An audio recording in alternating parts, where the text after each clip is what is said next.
السلام علیکم دوستوں بچپن میں آپ نے کہیں نہ کہیں ڈریکولا کی کہانی یا قصہ سنا ہوگا۔ اس میں کتنی حقیقت ہے یا نہیں، مگر کہا جاتا ہے کہیں نہ کہیں ڈریکولا کا وجود ہوا کرتا تھا۔ آئیے چلتے ہیں کہانی کی طرف۔ 15ویں سینچری رومانیہ کے ایک چھوٹے سے پہاڑی گاؤں میں رات ہوتے ہی عجیب خاموشی چھا جاتی تھی۔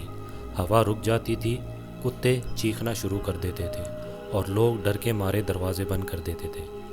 پھر ایسا لگتا تھا کہ صبح جانور مرے ہوئے ملتے تھے اور ان کی گردن پر کسی کے کاٹنے کے نشان ہوتے تھے۔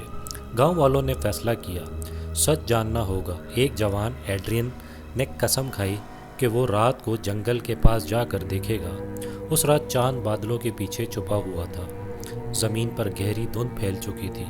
ایڈرین درختوں کے درمیان چھپ کر کھڑا تھا، اس کا دل زور زور سے دھڑک رہا تھا کہ اسے خود بھی اپنی سانسیں سنائی دے رہی تھیں۔ اچانک کسی نے اس کا نام پکارا، ایڈرین۔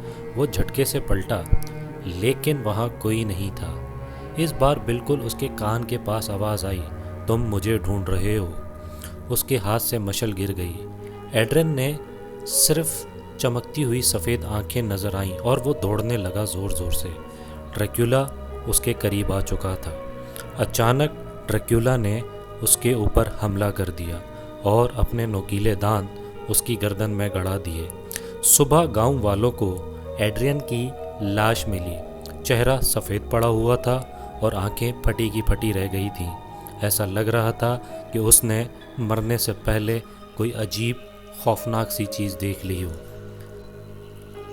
اس رات کے بعد گاؤں بالکل خالی ہو گیا، لیکن آج بھی کچھ لوگ کہتے ہیں کہ جب چاند آدھا ہوتا ہے، ہوا بالکل رک جاتی ہے، تو اس جنگل سے ہلکی آواز آتی ہے، میں آج بھی یہاں ہوں۔ دوستوں، سٹوری اچھی لگی ہو تو چینل کو سبسکرائب کیجیے گا۔ شکریہ۔